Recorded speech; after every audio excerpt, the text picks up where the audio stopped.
నమస్తే, welcome to వలయం TV. నేను మీ యాంకర్ రాధిక. భారత మహిళా క్రికెట్ జట్టు స్టార్ బ్యాట్స్మెన్ స్మృతి మంధాన మాజీ ప్రియుడు బాలీవుడ్ సంగీత దర్శకుడు పలాస్ ముచ్చల్పై తాజాగా ఎస్సీ/ఎస్టీ అట్రాసిటీ కేసు నమోదైంది.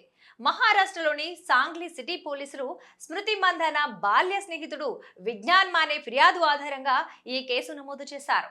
అతను సినిమా నిర్మాణంతో ముడిపడిన ఆర్థిక వివాదానికి సంబంధించి కుల వివక్షకు గురయ్యాడని ఆరోపించారు. పలాస్ ముచ్చల్ మరియు స్మృతి మంధాన గత ఏడాది నవంబర్లో వివాహం చేసుకోవాల్సి ఉంది.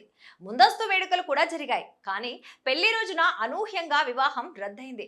ఆ తరువాత ఇద్దరు సంయుక్త ప్రకటన ద్వారా పెళ్లి జరగటం లేదని ధృవీకరించారు. ఒక సినిమా ప్రాజెక్టు కోసం పలాస్ ముచ్చల్ తన వద్ద 25 లక్షల రూపాయలు తీసుకున్నారని విజ్ఞాన్ ప్రకాష్ మానే ఫిర్యాదులో పేర్కొన్నారు. 6 నెలల్లో సినిమా పూర్తి చేస్తానని పలాస్ మాటిచ్చి ఆ తరువాత మోసం చేశాడని విజ్ఞాన్ ఆరోపించాడు.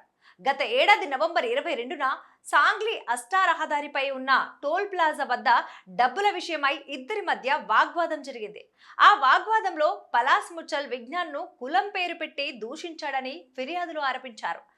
ఈ సంఘటనే ప్రస్తుతం కేసుకు ఆధారమైంది. సాంగ్లీ పోలీసులు పలాస్ ముచ్చల్పై షెడ్యూల్ కులాలు మరియు తెగల చట్టం సెక్షన్ 3/1 కింద కేసు నమోదు చేశారు. అదనంగా దాడికి సంబంధించిన సెక్షన్ల కింద కూడా నమోదు చేశారు. ఇది విజ్ఞాన్ మానే మరియు పలాస్ ముచ్చల్ మధ్య మొదటి వివాదం కాదు. విజ్ఞాన్ ఈ ఏడాది ముందే మరో కేసు దాఖలు చేశాడు. అందులో పలాస్ 40 లక్షలు మోసం చేశాడని ఆరోపించారు.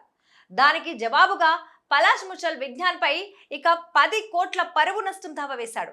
అంతేకాదు, పలాస్ స్మృతి మంధానాను మోసం చేశాడని, రెడ్ హ్యాండెడ్ గా పట్టుకున్నాడని కూడా విజ్ఞాన్ ఆరోపించాడు. అయితే పలాస్ ఈ ఆరోపణలపై ఇంతవరకు బహిరంగంగా స్పందించలేదు. ఇవి ఇవాల్టి అప్డేట్స్. చూస్తూనే ఉండండి వలయం టీవీ.